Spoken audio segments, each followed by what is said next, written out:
यहाँ से स्टार्ट करेंगे केजीएस है इसका। यहाँ पर केजीएस का जो टेस्ट है, टेस्ट नंबर 5 देखेंगे हम लोग यहाँ पर। ठीक है, टेस्ट नंबर 5 यहाँ पर होगा जो इंडियन ज्योग्राफी था, इसका टेस्ट नंबर दूसरा। इंडियन ज्योग्राफी का पहला था जो चौथा हुआ था, और ये इंडियन ज्योग्राफी का दूसरा टेस्ट है। ठीक है, इसको हम लोग यहाँ से कवर करेंगे टेस्ट नंबर 5 में। राइट, पार्ट 1 और पार्ट 2 में जैसे हम लोग कवर करते आ रहे हैं वैसे हम लोग यहाँ पे कवर करेंगे पार्ट 1 और पार्ट 2 में इसको भी। ठीक है, तो स्टार्ट करते हैं क्वेश्चन 1 नंबर से। क्वेश्चन को देखते हैं यहाँ से क्या क्या क्वेश्चन इसके हैं। राइट, उससे पहले हम लोग कल देख चुके हैं। कल हम लोगों ने यहाँ पर देखा था एडिटोरिया का टेस्ट नंबर 5 देखा था, वो भी आप देख सकते हो, चैनल पर पड़ा हुआ है। ठीक है, आगे आते हैं क्वेश्चन नंबर 1 से स्टार्ट करते हैं इसको। यहाँ से पहला क्वेश्चन है, इससे बोले निम्नलिखित में से कौन से कारक दक्षिण यहाँ पर पश्चिम मानसून की विकास के लिए उत्तरदायी होंगे। ठीक है, कौन से यहाँ पर दक्षिण पश्चिम मानसून है उसके लिए विकास के लिए उत्तरदायी होंगे। आंसर हो जाएगा एक तो पहला भूमि और समुद्र का आसमान तापन। ठीक है, सेकेंड अंतर्उष्णकटिबंधीय अभिसरण क्षेत्र ITCZ, ये बात करेक्ट होगी।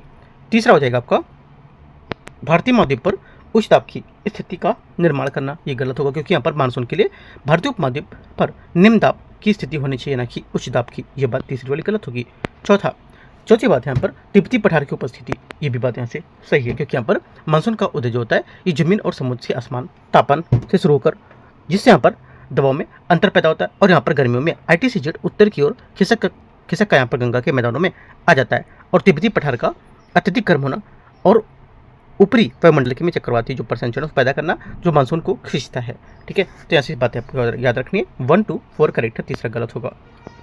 क्वेश्चन नंबर 2 यहाँ से, इसे बोला निम्नलिखित में से कौन सी परिस्थितियाँ लू चलने के लिए उत्तरदायी हैं। लू चलने के लिए उत्तरदायी होंगी कौन सी यहाँ पर जो परिस्थिति है इनमें से।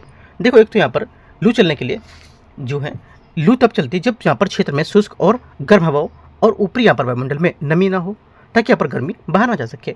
आकाश में साफ होना, ठीक है, ये सीधी धूप होना, और यहाँ पर प्रतिचक्रवात होना, ये दशाएं जो हवा के लिए एक दाब बनाकर रखती है। आंसर क्या होगा, सभी बात यहाँ पर जो है इसकी करेक्ट होंगी। 1 2 3 4 यहाँ पर जो लू चलने के लिए एक कारण हो सकते हैं इसका। 1 2 3 4 डी दूसरे का आंसर होगा। क्वेश्चन नंबर 3 है, निम्नलिखित पर विचार करना है। सूची 1 और सूची 2 वर्षण के प्रकार और इसके यहाँ पर क्या विशेषताएं होंगी वो देखना है। पहला है बुनियादी यहाँ पर बूंदाबांदी। बूंदाबांदी आपका हो जाएगा जो ड्रिजल है, ये बूंदों का व्यास 0.5 मिलीमीटर से कम होता है। ठीक है, तो क्या होगा, ये हो जाएगा आपका ये पहला जो बूंदाबांदी हो जाएगा आपका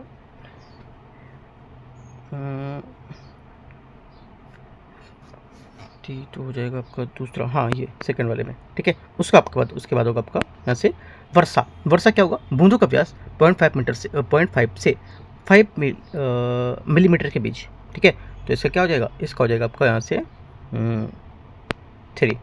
आगे सहिम वृष्टि। सहिम वृष्टि क्या होता है, जो वर्षा की बूंदें ठंडी हवा में होती हैं फिर जम जाती हैं, तो क्या होगा इसका आपका हो जाएगा यहाँ से ये वाला। राइट, ओला।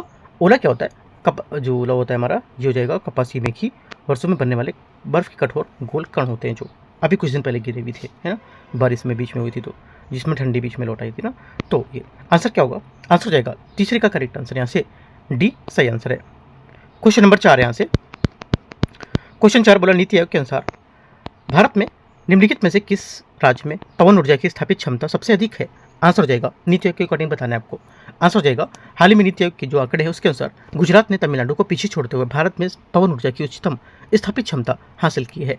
करेक्ट आंसर चौथे का आंसर हो जाएगा आपका ये बी गुजरात करेक्ट आंसर होगा। ठीक है, 5वां नंबर क्वेश्चन है, भारत में निम्नलिखित में से ऊर्जा स्रोतों पर उनके जो विचार है उपयोग है उसके विचार करना है। गोदावरी कृष्णा गोदावरी बेसिन से प्राकृतिक गैस निकाली जाती है, पहला क्या होगा।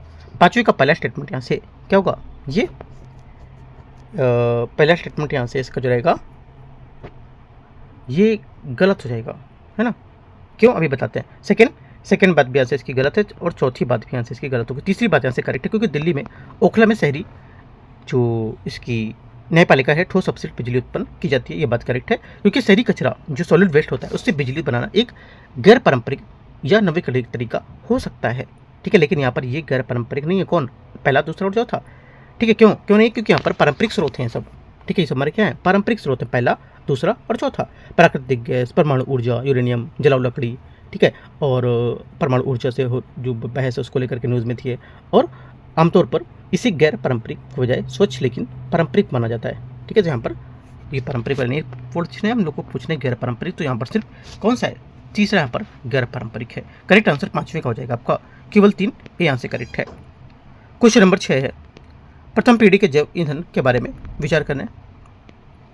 प्रथम पीढ़ी का जैव ईंधन जो उत्पादन खाद्य फीड स्टॉक जैसे गन्ना और मक्का से किया जाता है। छठे का पहला स्टेटमेंट यहाँ से क्या होगा, करेक्ट है। सेकेंड बात है, ये सीधे खाद्य फसलों से गन्ना या मक्का से बनते हैं। सेकेंड बात है, बायोडीजल का जो उत्पादन है सोयाबीन और पाम ऑयल जैसी जो फसलें हैं उससे प्राप्त शर्करा के किण्वन से कर सकते हैं, ईंधन द्वारा किया जा सकता है। सेकेंड बात क्या, सेकेंड बात यहाँ से गलत होगी, क्योंकि यहाँ पर बायोडीजल का उत्पादन किण्वन से नहीं बल्कि यहाँ पर ट्रांस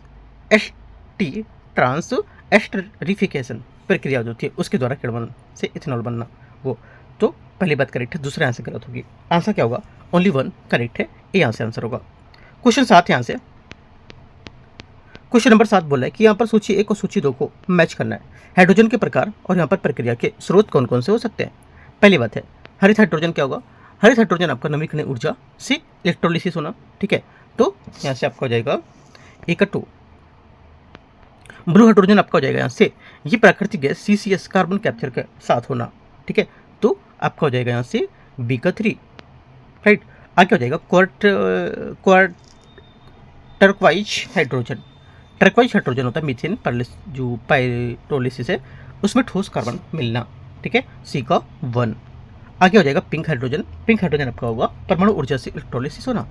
करेक्ट आंसर यहाँ से A2B3C1D4 होगा, मतलब आंसर यहाँ से B करेक्ट है।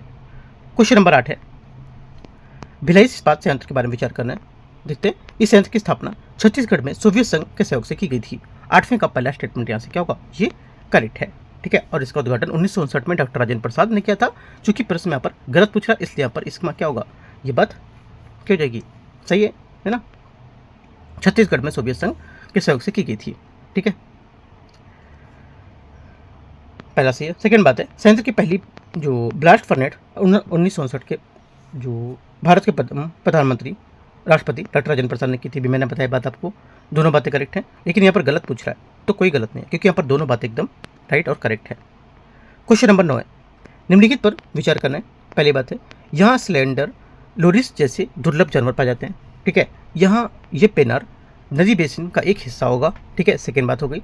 तीसरी बात है, ये क्षेत्र लुप्त प्राय लाल चंदन के लिए वैश्विक रूप से प्रसिद्ध होगा। 3 बातें 9 में दे रखी है। आंसर क्या होगा, ये किसकी बात कर रहा है, ये बात कर रहे हैं यहाँ पर ये सिलाचरम जो पहाड़ियाँ हैं बायोस्फीयर रिजर्व, उसकी यहाँ पर ये बात कर रहा है। ये चंदन के लिए यहाँ पर प्रसिद्ध है और यहाँ पर पेनार नदी बेसिन का हिस्सा है, और यहाँ ये जो सिलेंडर लोरिस भी मिलता है।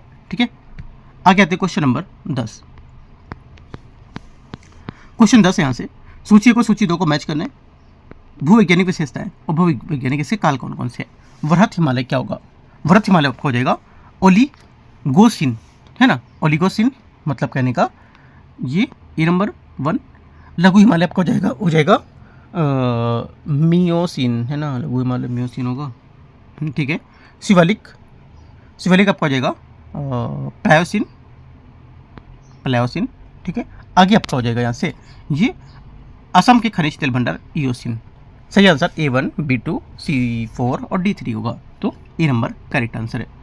आगे आते हैं A B A का 4, अच्छा इसमें कुछ और दे रखा है, A का 1 होना चाहिए इसमें, A का 1 B का 2 C का 4 D का 3, A का 1 B का 2 C का 4 D का 3, अच्छा D नंबर स्टेटमेंट होना चाहिए ना इसका।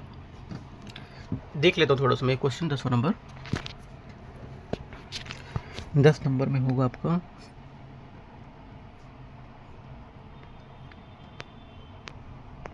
10वें का जो आंसर आ जाएगा, मैंने क्या बताया ए नहीं होगा, इसके साथ जो हमने मैच किया था ना A1 B2 C4 और D3, तो यहाँ से डी आंसर होगा। ठीक है, ये करेक्ट है। आगे क्वेश्चन आते हैं क्वेश्चन नंबर 11। आंसर थोड़ा सा मिस्टेक दे दिया होता है कभी कभी। क्वेश्चन नंबर 11 यहाँ से, निम्नलिखित में से कौन सा समस्थितिक प्रतिक्षेप होता है कि प्रक्रिया को सर्वोत्तम रूप से स्पष्ट करता है। आंसर हो जाएगा 11 नंबर का करेक्ट आंसर। देखो, जब भारी बर्फ की चादर पिघलती है तो उनका जो भार होता है हट जाने से पृथ्वी की पपड़ी धीरे धीरे क्या होती है, उसको ऊपर उठने लगती है, और इसे यहाँ पर क्या बोलते हैं, आइसोस्टैटिक रिबाउंड बोलते हैं। ठीक है, आंसर क्या हो जाएगा एसियोस्टैटिक्स रिबाउंड, यहाँ पर इंग्लिश में लिख क्या सकता है क्वेश्चन, है ना, तो समस्थानिक प्रतिक्षेप बोलते हैं। तो आंसर क्या होगा, बी यहाँ से इसका करेक्ट आंसर है। आगे आते हैं क्वेश्चन नंबर 12। क्वेश्चन 12 गुटेनबर्ग असंबद्धता के बारे में विचार करना है, ठीक है। ये टॉपिक हम लोग कर चुके हैं डेली टारगेट में, यूपीएससी का जो टॉपिक कर रहे हैं उसमें ये बोला है, ये लगभग 2900 किलोमीटर की गहराई पर स्थित और ठोस यहाँ पर निचले मेंटल की तरह बारीक और से अलग करता है। 12वीं का पहला स्टेटमेंट यहाँ से क्या होगा, ये करेक्ट है। सेकंड बात है, इस सीमा पर एस तरंगे पूरी तरह से लुप्त हो जाती है, जबकि यहाँ पर पी तरंगे होती हैं, ये किसी पिघले हुए माध्यम में प्रवेश करती हैं, धीमी हो जाती हैं। सेकंड बात भी सही है। तीसरा है, ये बारीक और में लो समृद्ध संरचना के कारण घनत्व वृद्धि से जुड़ा है। तीसरी बात भी करेक्ट है, क्योंकि यहाँ पर बारीक और जो होता है तरल और यहाँ पर घनत्व अचानक बढ़ जाता है, क्योंकि यहाँ पर कोर लोहे से बना है। D 1 2 3 correct answer 12। Question number 13 है 13 नंबर है, इसे बोला है गार्दो गार्दी पट्टी और यहाँ पर धोड़ जो है इसकी किसके उदाहरण है, ये उदाहरण हो जाएंगे। 13 का करेक्ट आंसर हिमाचल प्रदेश की गद्दी जो है ना, उसके समुदाय द्वारा बनाए जाने वाले पारंपरिक हाथ से बुने हुए ऊनी वस्त्र होते हैं। आंसर ए यहाँ से करेक्ट है। क्वेश्चन 14 है 14 नंबर क्वेश्चन, माजुली द्वीप के संबंध में निम्नलिखित कथन पर विचार करना है।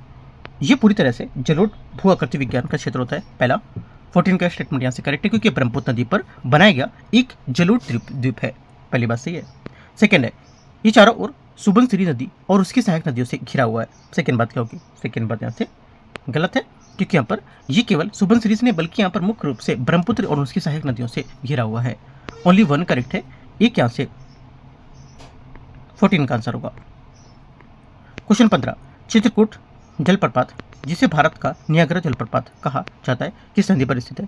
15 का आंसर हो जाएगा, इसे भारत का नियाग्रा कहा जाता है और ये छत्तीसगढ़ के इंद्रावती नदी पर स्थित है। करेक्ट आंसर 15 का बी यहाँ से सही हो जाएगा। क्वेश्चन 16 है, इस्पात संयंत्र और इसके यहाँ पर जो सहयोगी देश है उसके निम्नलिखित युग्मों पर विचार करना है। देखते हैं 16 में।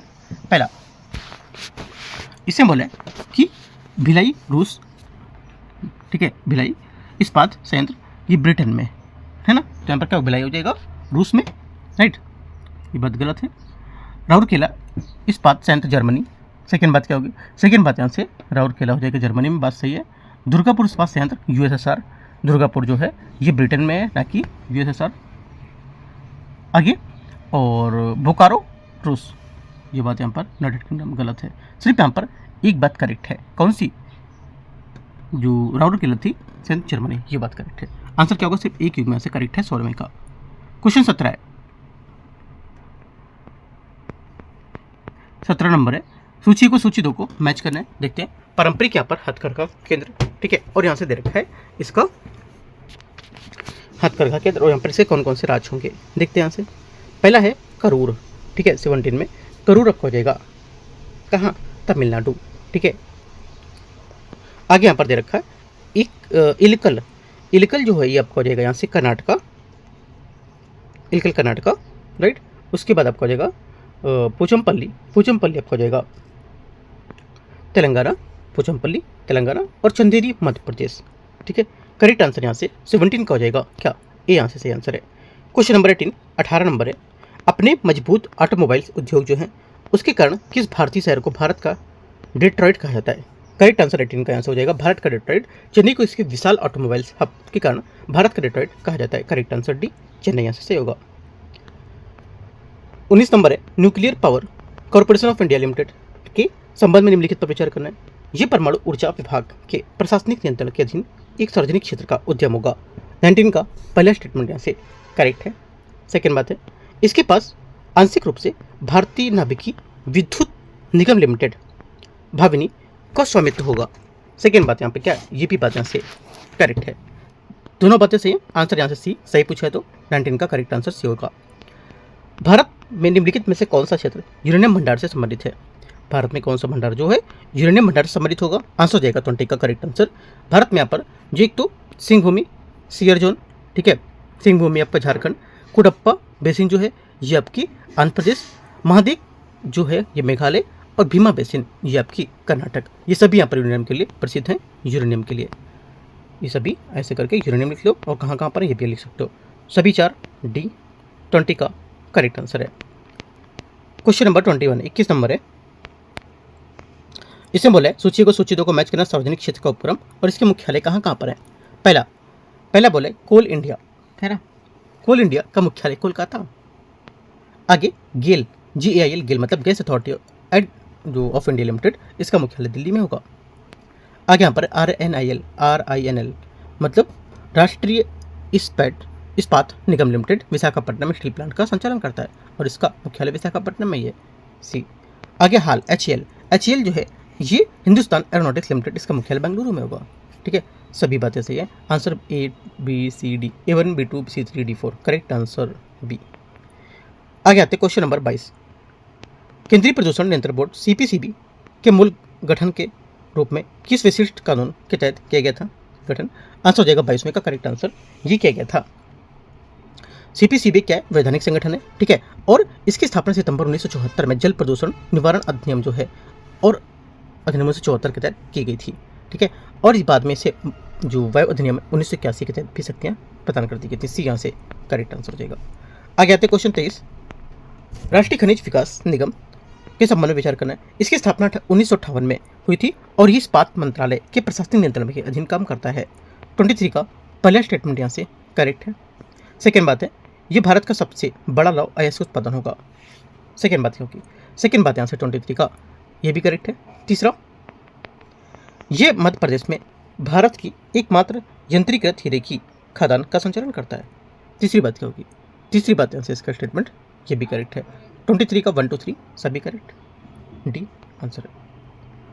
24 है, मन्नार की खाड़ी बायोस्फीयर रिजर्व के बारे में विचार करना है। इसे 2005 में man and the biosphere reserve MAB कार्यक्रम के तहत यूनेस्को के विश्व बायोस्फीयर रिजर्व नेटवर्क में शामिल किया गया था। 24 का पहला स्टेटमेंट यहाँ से गलत है, क्योंकि इसे यूनेस्को के जो WNBR में 2001 में शामिल किया गया था, ना कि 2005 में।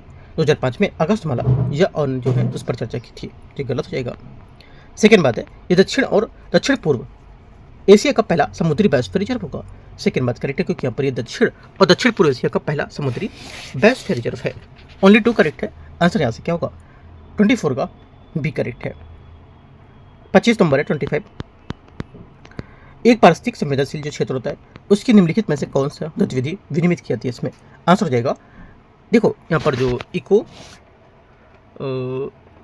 पारिस्थितिक संवेदनशील जो क्षेत्र है, इको सेंसिटिव जो जोन है, ये इसमें क्या होता है कि इसमें कुछ गतिविधियाँ प्रतिबिंबित होती हैं और कुछ यहाँ पर विनियमित होती हैं। ठीक है, रेगुलेटेड होती हैं और कुछ यहाँ पर अनुमति होती है। तो यहाँ पर विनियमित जो गतिविधि है इसमें से आरा मशीन स्थापित करना एक ऐसी गतिविधि है जो इसमें नियमों के तहत नियंत्रित किया जाता है, ताकि यहाँ पर वनों को नुकसान ना हो और जल संचयन को, जैविक खेती को बढ़ावा दिया सके, इसकी अनुमति होती है। आंसर यहाँ से क्या होगा, सही आंसर डी करेक्ट है।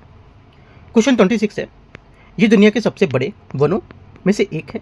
लगभग 1,40,000 हेक्टेयर जो बंगाल की खाड़ी के किनारे गंगा, ब्रह्मपुत्र और मेघना नदी के डेल्टा में स्थित है और भारत के उस विश्व धरोहर स्थल के निकट है जो 1987 में से सूचीबद्ध किया गया था। ये परिच्छेद निम्नलिखित में से किस संरक्षित क्षेत्र की बात कर रहा है।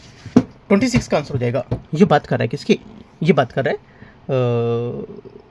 परिच्छेद जो है परिच्छेद गंगा ब्रह्मपुत्र जो डेल्टा है ना, उसके लेकर के ये बात कर रहा है सुंदरवन की बात कर रहे हैं, है ना। ये विवरण सुंदरवन का एक बात सटीक तरीके से बैठता है, बी आंसर करेक्ट होगा। आगे आते क्वेश्चन नंबर 27 है 27। पवित्र उपवन के संबंध में विचार करने। सरहुल त्यौहार से जुड़े पवित्र उपवन को बिहार और झारखंड के स्थानीय रूप से सरना के नाम से जाना जाता है। पहला 27 का पहला स्टेटमेंट यहाँ से करेक्ट है, क्योंकि यहाँ पर बिहार और झारखंड के सरहुल त्यौहार के जुड़े पवित्र उपवन को सरना कहा जाता है, पहली बात। सेकेंड बात है, बिहार में ये उपवन मुख्य रूप से छोटा नागपुर का पठार क्षेत्र के भीतर स्थित है। सेकेंड बात क्या है, सेकेंड बात यहाँ से ये भी करेक्ट है, दोनों बातें करेक्ट है। और यहाँ पर जनजातीय क्षेत्रों में पाया जाता है, ये मुख्य रूप से छोटा नागपुर का पठार की जनजातीय क्षेत्रों में पाया जाता है। दोनों बातें एकदम करेक्ट है। Answer c 27 correct answer. 28 Bharat में यह भारत के निम्नलिखित में से किस क्षेत्र के आर्कियन चट्टान प्रणाली पाई जाती है।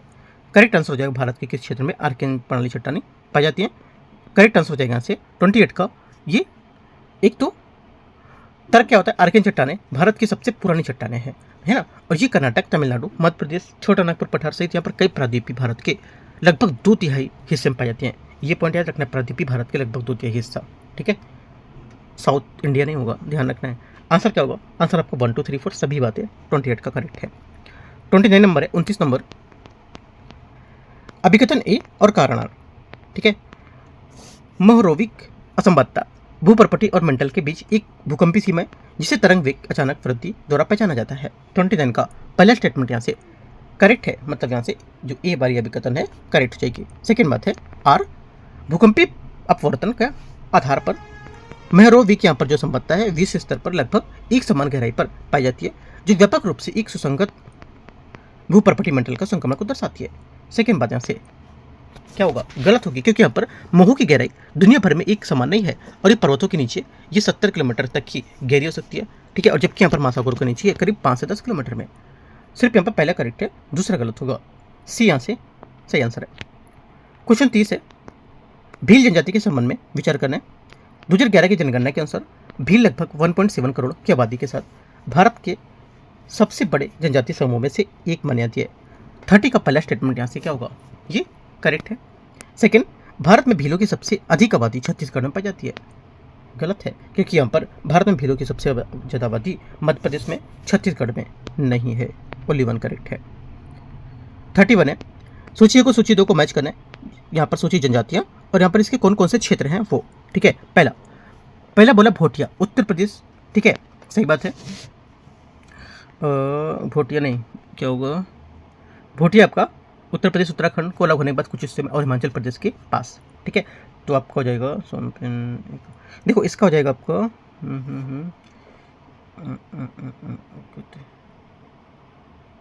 इसका हो जाएगा आपका हिमाचल प्रदेश ये। ठीक है, आगे सोमपेन जनजाति, सोमपेन आपका हो जाएगा पी का ग्रेट निकोबार। टोडा जनजाति जो होगी, टोडा आपकी हो जाएगी कहाँ पर? सोचो, टोडा आपकी जो होगी ये हो जाएगी तमिलनाडु में। ठीक है, आगे नीलगिरी तमिलनाडु।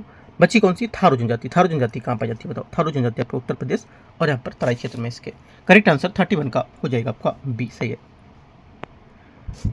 32 32 नंबर क्वेश्चन है, एक संकीर्ण बैरियर द्वीप है और निम्नलिखित में से किस झील को अरब सागर से अलग करती है? आंसर हो जाएगा 32 का संकीर्ण बैरियर द्वीप और झील। ये केरल की वेमनाड झील अरब सागर के एक संकीर्ण बैरियर द्वीप को अलग करेगी। आंसर डी करेक्ट है। क्वेश्चन 33 है, 33 नंबर, सूची को सूची 2 को मैच करना है। झील और यहाँ पर इसके कुछ क्षेत्र हैं। ठीक है, 33 पहला यहाँ पर बोला है सांभर झील। सांभर झील क्या होगा?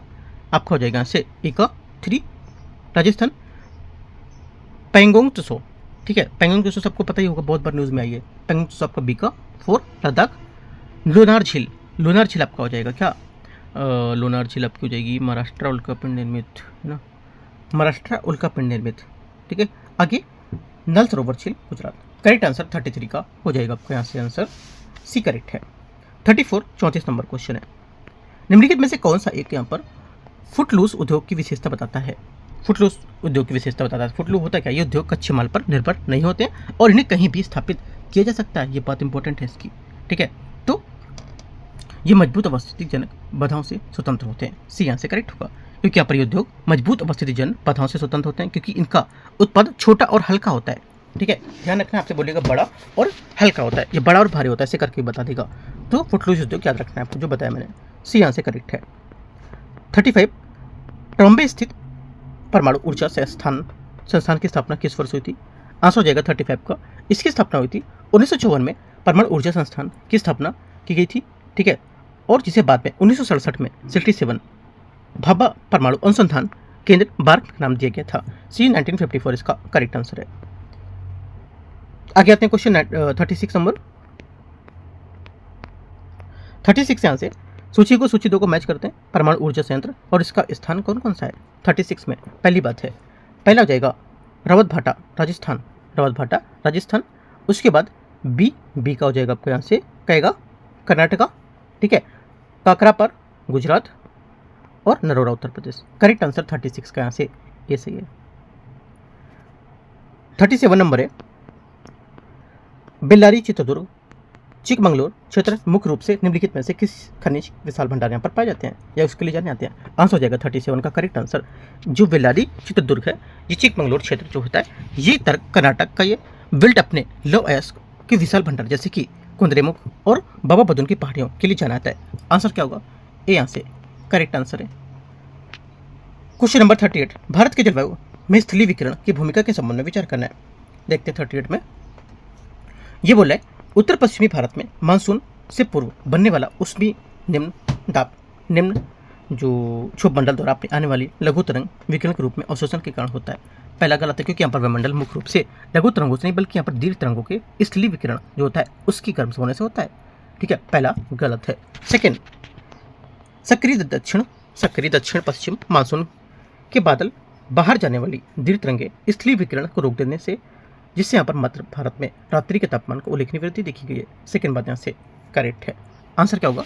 आंसर यहाँ से केवल दूसरा सही, क्योंकि यहाँ पर बादलों की परत बाहर जाने वाली गर्मी को रोक देती है, जिससे यहाँ पर रातें गर्म हो जाती है। ओनली 2 करेक्ट है। आंसर क्या होगा? आंसर हो जाएगा आपका बी करेक्ट आंसर है 38 का, है ना, केवल 2 बी सही आंसर होगा। 39 नंबर क्वेश्चन है, देखते हैं इसको। 39, निम्नलिखित में से कौन सा कथन दक्षिण पश्चिम मानसून के दौरान राजस्थान के शुष्क जलवायु मुख्य पर्वतीकरण की सर्वोत्तम रूप से व्याख्या करता है? 39 का करेक्ट आंसर क्या होगा? 39 का आंसर हो जाएगा अरावली पर्वतमाला मानसून की अरब सागर शाखा की समानांतर स्थित है, जो हवा के प्रभावी पर्वतीय उत्थान को क्या करता है? रोकता है ना, याद रखना है। और समानांतर होने के कारण यह हवाओं को ऊपर उठने के लिए यहाँ पर मजबूर नहीं कर पाती है, जिससे यहाँ पर बारिश नहीं होती है। इंपॉर्टेंट पॉइंट है। 39 का क्या होगा? एक करेक्ट है। क्वेश्चन 40 है, 40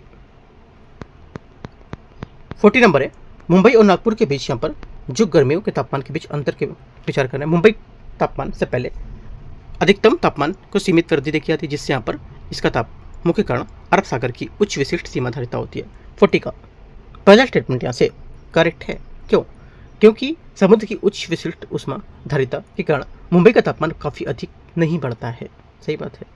नागपुर के अंतर्देशीय मद्वीपी जो स्थिति होती है उसके कारण यहाँ मुंबई की तुलना में दैनिक तापमान काफ़ी कम उतार चढ़ाव दिखाया जाता है। सेकेंड बात गलत है, क्योंकि यहाँ पर नागपुर की स्थिति अंतर्देशीय है, इसलिए वहाँ दैनिक तापमान में अधिक उतार चढ़ाव देखने को मिलता है, कम नहीं होता है।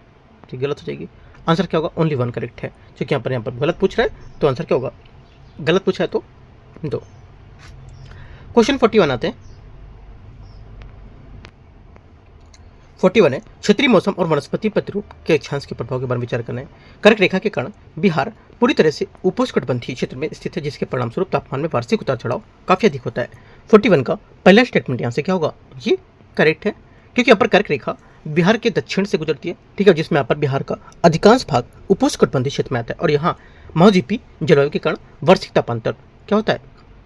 अधिक हो जाता है। पहली बात करेक्ट है। सेकेंड, शीतकालीन संक्रांति के दौरान बिहार का उच्च अक्षांश केरल की तुलना में कहीं अधिक लंबे समय तक अधिक दिन तक उजाले का कारण बनता है।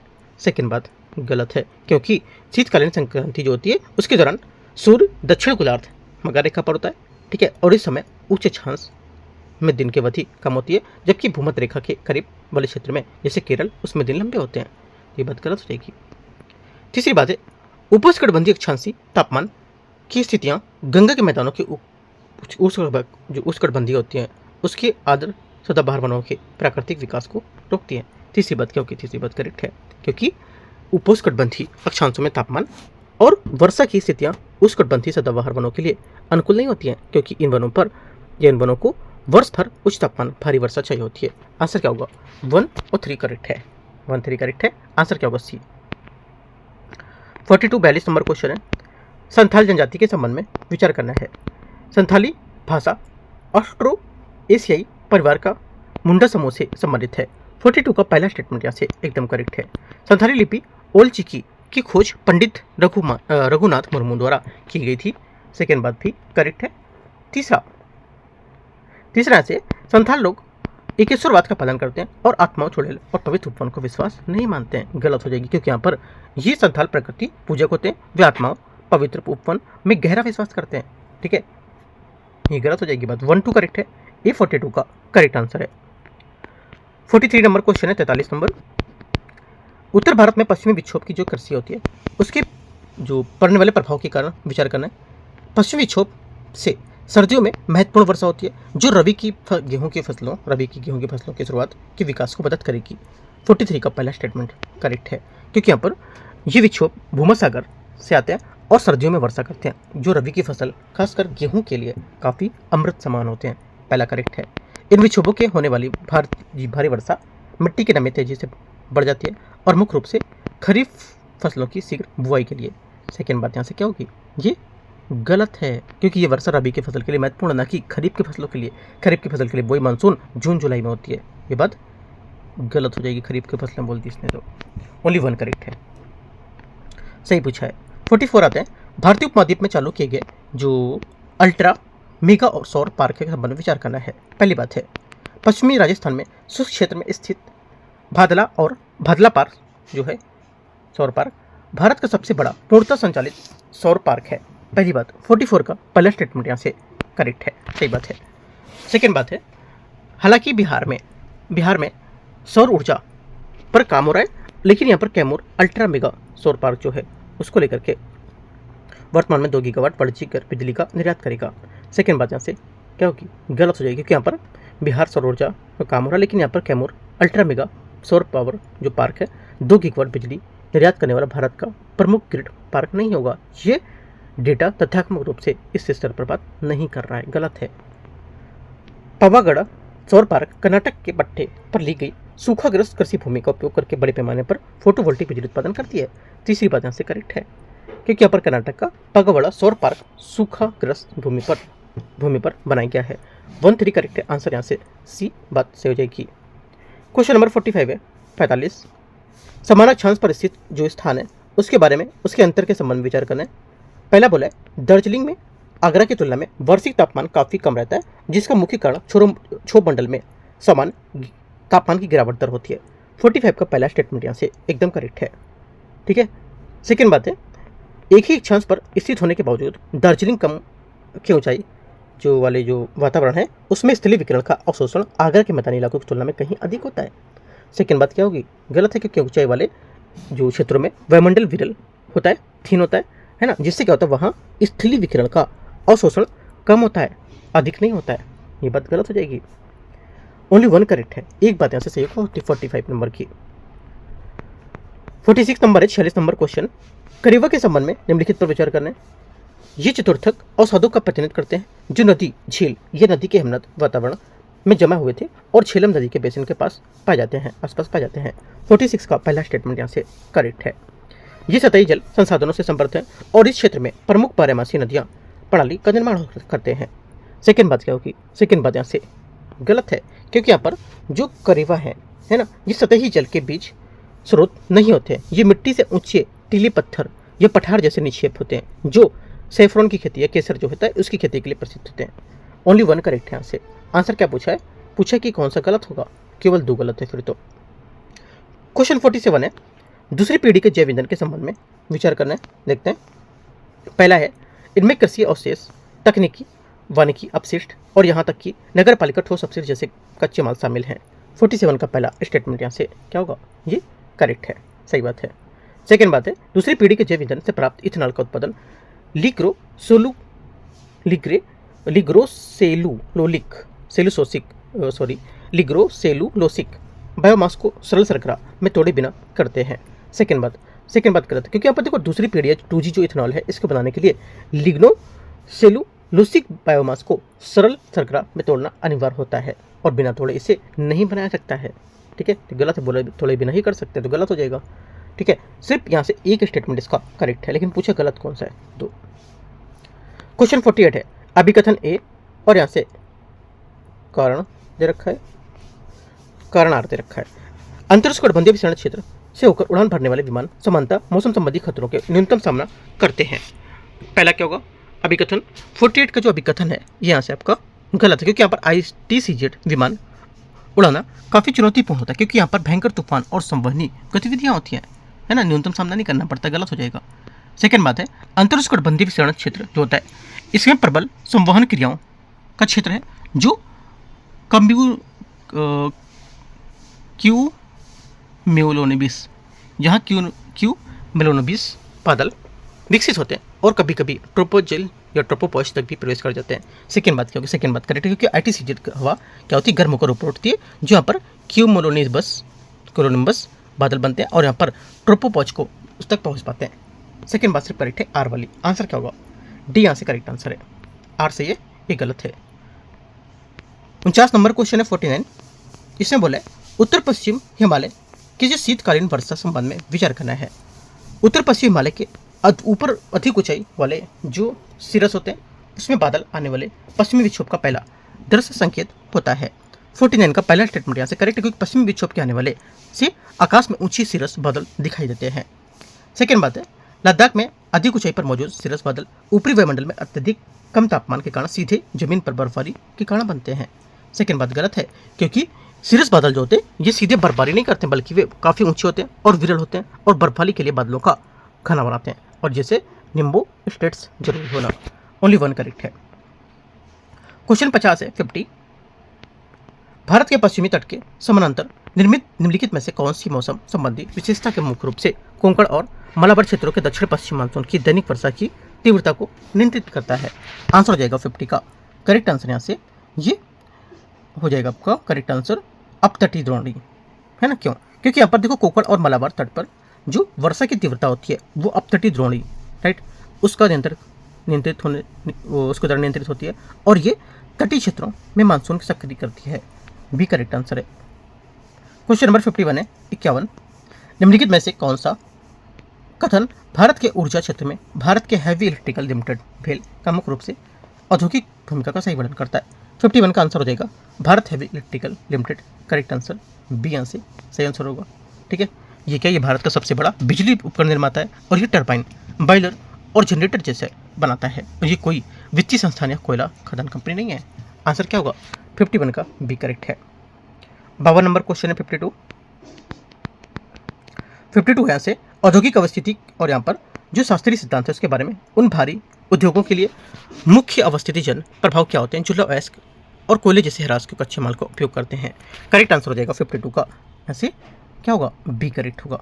क्योंकि यहाँ पर इसलिए क्योंकि यहाँ पर देखो जो बेवर के अनुसार जो यदि कच्चा माल भार जो ह्रास होता है ये वाला होता है जैसे कोयला लोहा, तो कारखाना कच्चे यहाँ पर माल स्रोत का पास ही होना चाहिए ताकि यहाँ पर परिवहन लागत यहाँ पर इसकी कम हो जाए। बी यहाँ से आंसर होगा।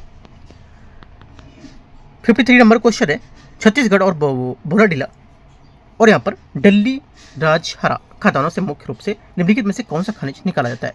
करेक्ट आंसर हो जाएगा 53 का। इससे निकालते हैं ये लौह अयस्क।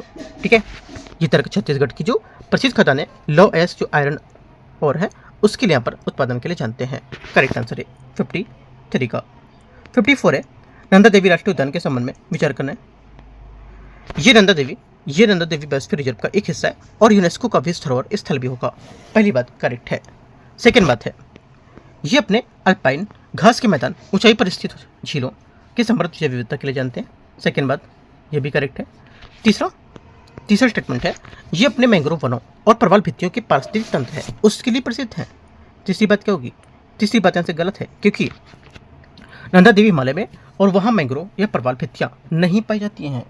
पहला दूसरा से करेक्ट होगा, ए यहाँ से आंसर है। 55 नंबर क्वेश्चन है 55। निम्नलिखित में से कौन सा कथन national thermal power corporation NTPC की वर्तमान क्षमता विस्तार रणनीति का सही वर्णन करता है? करेक्ट आंसर हो जाएगा 55 का। एनटीपीसी कोयला आधारित बिजली उत्पादन बनाया जाना जरूरी रखता है और यहाँ पर धीरे धीरे नवीकरणीय जैसे सोलर विंड है ना उसकी ओर यहाँ पर बढ़ रहा है और ये पुराने संयंत्रों को तुरंत बंद नहीं कर सकते क्योंकि यहाँ पर भारत की ऊर्जा सुरक्षा कोयले पर ही टिकी हुई है ना। आंसर क्या है? बी यहाँ से करेक्ट आंसर 55 का। 56 नंबर 56 नंबर क्वेश्चन अभिघटन ए कारण आर देखते हैं से। ये बोला है कि अव्यवी अवघटन के माध्यम से बायोगैस उत्पादन लैंडफिल अपशिष्ट को कम करने में क्या करता है? मदद करता है और नवीकरणीय ऊर्जा का समर्थन करता है। 56 का पहला स्टेटमेंट यहाँ से करेक्ट है। ठीक है, सेकेंड बात है जो अव्यवी अपघटन होते हैं इसमें ऑक्सीजन की उपस्थिति में जैविक अपशिष्ट को विघटित करके मीथेन समृद्ध बायोगैस उत्पन्न कराता है। सेकेंड बात क्या होगी? 56 का सेकेंड यहाँ से करेक्ट है क्योंकि यह प्रक्रिया ऑक्सीजन की उपस्थिति में होती है और मीथेन बनाती है। ठीक है, दोनों बातें क्या करेक्ट है उसकी व्याख्या भी कर रहा है। 57 नंबर है 57। पवन हंस के संबंध में विचार करना है। ये बॉम्बे हाई में ओएनजीसी के संचालन के लिए एक समर्पित मेडिवैक हेलीकॉप्टर प्रदान करता है। 57 का पहला स्टेटमेंट यहाँ से करेक्ट है क्योंकि ये बॉम्बे हाई ओएनजीसी के लिए हेलीकॉप्टर सेवाएं सहित यहाँ पर जो कई सेवाएं देता है।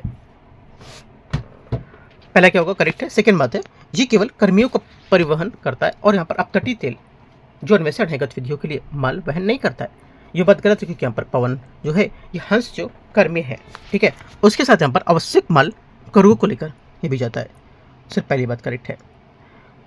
क्वेश्चन नंबर 58 है 58 सुंदरवन बायोस्फीयर रिजर्व के बारे में विचार करना है और इसकी जो रिजर्व की परिस्थिति और स्थल रूप प्रक्रियाओं के संबंध में देखते हैं। सुंदरवन में मैंग्रोव पौधों की न्यूमेटोफोर सांस लेने वाली जो जड़ें होती है जलमग्न और ऑक्सीजन की कमी वाली मिट्टी के गैसों के आदान प्रदान करने में सहायक होंगी। पहला 58 का पहला स्टेटमेंट यहाँ से करेक्ट है। सेकेंड, सुंदरवन की ज्वारी ज्वलनतमुखी जो शिला करती है तीव्र ज्वारी क्रिया और दोनों दिशाओं में अवसादों की गति के कारण निरंतर परिवर्तित होती रहती है। सेकेंड बात भी करेक्ट है। तीसरा, विवर्तनिक हलचल के कारण गंगा नदी के लगातार पूर्व की ओर खिसकने से सुंदरवन के भारतीय हिस्से में ताजे पानी की आपूर्ति के कारण वृद्धि होती है। तीसरी बात गलत है क्योंकि गंगा की पूर्व की ओर खिसकना बांग्लादेश के हिस्से में ताजे पानी की आपूर्ति को बढ़ाता है, जबकि भारतीय सुंदरवन में ताजे पानी की कमी की एक समस्या है। आंसर क्या होगा? 1 2 करेक्ट है, तीसरा गलत होगा। सही आंसर पूछे सी करेक्ट है। 59 नंबर क्वेश्चन है 59 मुरलेन राष्ट्रीय उद्यान के बारे में विचार करना है। ये भारत म्यांमार सीमा के निकट स्थित है और यहाँ पर मिजोरम के राजकीय जो पक्षी है वावू उसका पर्यावास होगा। 59 का पहला स्टेटमेंट यहाँ से एकदम करेक्ट है, ठीक है, सही बात है। सेकेंड बात है, इस पार्क का मुख्य रूप से उष्णकटिबंधीय पर्णपाती वन होंगे, ठीक है। इस पार्क में ये देखो यहाँ पर मुख्य रूप से उष्णकटिबंधीय सदाबहार और अर्ध सदाबहार में पाए जाते हैं, ना कि पर्णपाती वन। ओनली एक बात करेक्ट है 59 की मुरलेन राष्ट्रीय उद्यान के बारे में, तो याद रखना है आपको। करेक्ट आंसर एक यहाँ से सही है। क्वेश्चन नंबर 60 है नीलगिरी तहर और उसके जो प्राकृतिक आवास है उसके बारे में विचार करना है। कौन सा गलत होगा? देखो यहाँ से जो गलत है जो जाएगा सी नंबर। बांधवगढ़ बोला राष्ट्रीय उद्यान मध्य प्रदेश में नीलगिरी की तहर के लिए एक महत्वपूर्ण ऊंचाई वाला प्रजनन केंद्र होगा। ये गलत है क्योंकि बांधवगढ़ नेशनल पार्क मध्य प्रदेश में नीलगिरी तहर नहीं पाया जाता है, ये केवल पश्चिमी घाट के ऊंची घास के मैदानों में पाया जाता है, ठीक है। ये बात याद रखना इंपॉर्टेंट है। सी यहाँ से आंसर होगा। 61 नंबर क्वेश्चन है आंध्र प्रदेश में स्थित सेलाचलम बायोस्फीयर रिजर्व के संबंध में विचार करना है। इस रिजर्व में अत्यधिक दोहन की शिकार स्थानिक प्रजाति रेड सेंडर्स के लिए दुनिया का एकमात्र प्राकृतिक और निरंतर आवास मौजूद है। 61 का पहला स्टेटमेंट यहाँ से क्या होगा? करेक्ट है। सेकेंड, ये पहाड़ी क्षेत्र एक महत्वपूर्ण पारिस्थितिक संक्रमण क्षेत्र बनाता है जहाँ पश्चिमी घाट और पूर्वी घाट मिलते हैं। सेकेंड बात क्या होगी? सेकेंड बात यहाँ से ये भी करेक्ट है क्योंकि यहाँ पर सेलाचलम पहाड़ियाँ पूर्वी घाट का हिस्सा है और जैव विविधता के लिए एक महत्वपूर्ण क्षेत्र बनाती है। दोनों बातें यहाँ से क्या करेक्ट है? 61 का आंसर सी। 62 नंबर क्वेश्चन है 62 उत्तरी गोलार्ध की सर्दियों के दौरान अंतरोष्णकटिबंधीय अभिसरण क्षेत्र निम्नलिखित में से किसकी ओर खसक जाता है? आंसर हो जाएगा 62 का करेक्ट आंसर ये इसका होगा क्योंकि यहाँ पर देखो जो उत्तरी गोलार्ध में सर्दियों के दौरान तापीय जो विषुवत रेखा है इसमें दक्षिण की ओर खसकने से क्या होता है, इसके कारण यहाँ पर ITCZ दक्षिण गोलार्ध की ओर खसकेगा, है ना। क्या होगा? ए यहाँ से करेक्ट आंसर है। और यहाँ पर उसमें विषुवत रेखा दक्षिण की ओर खसकने के कारण इसका दक्षिणी गोलार्ध का हिस्सा अनुसरण करेगा। क्वेश्चन नंबर 63 है हिमालय पर्वत श्रृंखला में भूवैज्ञानिक संरचना के संबंध में विचार करना है। पहली बात है ये बोला ग्रेट हिमालय का निर्माण करने वाला प्रमुख विवर्तनिक उत्थान मुख्य रूप से इयोसीन और ओलिगोसीन काल के दौरान हुआ था। 63 का पहला स्टेटमेंट यहाँ से करेक्ट है। प्रारंभ में या प्रारंभिक यहाँ पर इयोसीन ओलिगोसीन पर्वत निर्माण चरण के दौरान विशाल नदी निक्षेप के साथ यहाँ पर वलित हो गए थे और जिससे बाहरी शिवालिक तलछटी का निर्माण हुआ था। सेकेंड बात यहाँ से क्या होगा? सेकेंड गलत है क्योंकि जो शिवालिक बाहरी हिमालय इसका निर्माण काफ़ी बाद हुआ था और प्लियोसीन और निचले जो प्लेस्टोसीन काल है इसमें दौरान हुआ था, ना कि इयोसीन या ओलिगोसीन के दौरान। ओनली 1 करेक्ट है, दूसरा गलत होगा। आंसर एक सही है। क्वेश्चन 64 आते हैं। 64 है निम्नलिखित में राष्ट्रीय उद्यान के बारे में विचार करने कौन से यहाँ पर सही सम्मिलित कर रहा है, ठीक है। सही सम्मिलित कर रहा है, आंसर हो जाएगा एक तो पहला ओरंग टाइगर रिजर्व असम में होगा, ठीक है। गिर राष्ट्रीय उद्यान कहाँ पर होगा? ये गुजरात में होगा, ना कि राजस्थान में। और यूपीएससी इस पर क्वेश्चन पूछ चुका था पहले, है ना, बीपीएससी नहीं यूपीएससी। काजीरंगा राष्ट्रीय उद्यान पश्चिम बंगाल, तो काजीरंगा पश्चिम बंगाल नहीं, काजीरंगा कहाँ होगा? असम, पश्चिम बंगाल गलत हो जाएगा। और पेरियार राष्ट्रीय उद्यान केरला, ये बात करेक्ट है। चौथा सही है और एक पहला सही है। 1 और 4 correct answer b. 65 number question यहाँ से है, इसे बोला है कि निम्नलिखित में से कौन सा कथन सर्वाधिक उपयुक्त ढंग से वर्णन करता है कि लद्दाख कि ठंडे रेगिस्तान को गर्मियों के दौरान अधिक सतही और विकिरण क्यों प्राप्त होता है? आंसर हो जाएगा क्यों, क्योंकि यहाँ पर देखो, यहाँ की अत्यधिक यहाँ पर ऊंचाई के और विरल वायुमंडल, जलवाष्प और धूल के कण कम होते हैं, जिससे यहाँ पर लघु तरंग और विकिरण बिना किसी रुकावट के जमीन तक पहुंचती है। डी यहाँ से क्या होगा, 65 का आंसर है। 66 नंबर है, मोनाजाइट के संबंध में निम्नलिखित पर विचार करना है। पहला बोला है मोनाजाइट समानता लगभग 55 से 60% दुर्लभ पृथ्वी ऑक्साइड होते हैं। पहली बात क्या होगी, 66 का पहला स्टेटमेंट यहाँ से करेक्ट है, क्योंकि मोनाजाइट लगभग 55 से 60% दुर्लभ पृथ्वी ऑक्साइड होते हैं। और सेकंड बात देखते हैं, मोनाजाइट का सबसे गहरा जो भंडार है उड़ीसा में है, उसके बाद यहाँ पर आंध्र प्रदेश का स्थान आता है। सेकंड बात ऐसे गलत, क्योंकि मोनाजाइट का सबसे बड़ा भंडार आंध्र प्रदेश में, उसके बाद उड़ीसा का स्थान आता है। ठीक है, स्रोत के अनुसार क्रम में बदलाव हो सकता है, लेकिन यहाँ पर जो कथन उड़ीसा इसको प्रथम बता रहा है तो गलत हो जाएगा। ठीक है, क्या होगा आंसर, एक सिर्फ यहाँ से करेक्ट है। आगे आते क्वेश्चन नंबर 67 है, लघु हिमालय पर्वतमाला का मुख्य रूप से भूत्थान किस भूवैज्ञानिक युग में हुआ था? करेक्ट आंसर हो जाएगा, ये हुआ था मायोसीन। ठीक है, मायोसीन इसका आंसर होगा, क्योंकि यहाँ पर लघु हिमालय पर्वतमाला का मुख्य विवर्तनिक उत्थान मायोसीन जो है उसके युग के दौरान हुआ था। 68 नंबर है, 68 नंबर, भारत में स्टेलेग्माइट के वितरण और इसके निर्माण के संबंध में निम्नलिखित पर विचार करना है। स्टेलेग्माइट जो होता है, ये गुफा में बनने वाली ऐसी आकृतियां होती हैं जो घुले हुए कैल्शियम कार्बोनेट के जमाव के कारण गुफा के फर्श के ऊपर बढ़ती हैं।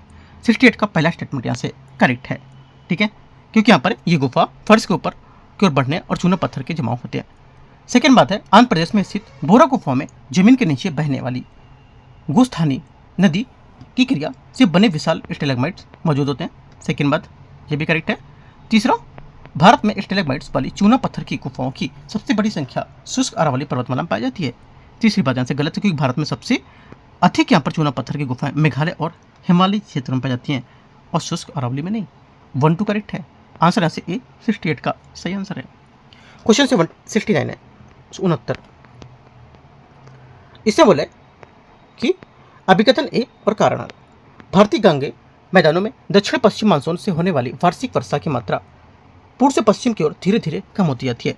69 का पहला स्टेटमेंट क्या होगा, यहाँ से करेक्ट है, पहली बात यहाँ से सही बोल रहा है, राइट, क्योंकि यहाँ पर बंगाल की खाड़ी से आने वाली जो मानसून पवनें जैसे जैसे पश्चिम की ओर बढ़ती है उनकी नमी कम हो जाती है, जिससे क्या होती है, वर्षा घटती है। पहला सही है। सेकेंड बात है, जो सेकेंड मतलब कारण है, मैदानी इलाकों में भूमि की सतह पर ऊंचाई जो होती है ये बंगाल डेल्टा से पंजाब की ओर धीरे धीरे बढ़ती जाती है। सेकेंड बात क्या होगी, सेकेंड बात यहाँ से करेक्ट है, दोनों बातें करेक्ट, हालांकि यहाँ पर दोनों करेक्ट है, लेकिन यहाँ पर ऊंचाई के घटने और यहाँ पर मुख्य कारण नहीं बताता, इसका मुख्य कारण है नमी का कम होना होगा।